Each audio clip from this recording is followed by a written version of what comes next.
तूफान बिपरजॉय के सबब समुंदर में तूफ़ानी के पेश नजर पुलिस और इंतजामिया ने शहरियों को साहिल पर आने से रोक दिया है, जिसके बाद समुंदर किनारे सन्नाटों का राज है। इस पर हम बात करेंगे डॉन न्यूज़ के रिपोर्टर मेराज अख्तर से। मेराज, बताइएगा इस वक्त आप कहां पर मौजूद हैं और सिंध सरकार इस कुदरती आफात से निपटने के लिए क्या इक़दाम कर रही है? किन किन इलाकों में नकल मकानी की जा रही है मकीनों की?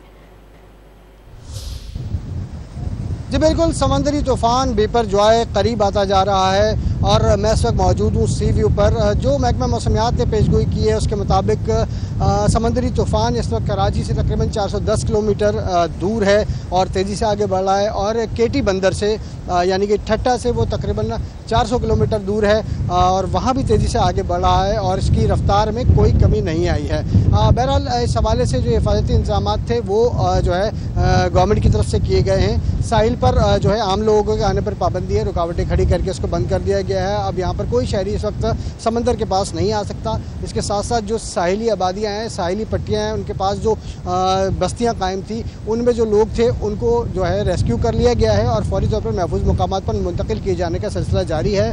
उसके साथ साथ जो मखदूश इमारतें थी शहर के मुख्तलिफ इलाकों में उनको भी सील किए जाने का सिलसिला जारी है और बहुत सारी इमारतों को अब तक खाली भी करवा लिया गया है।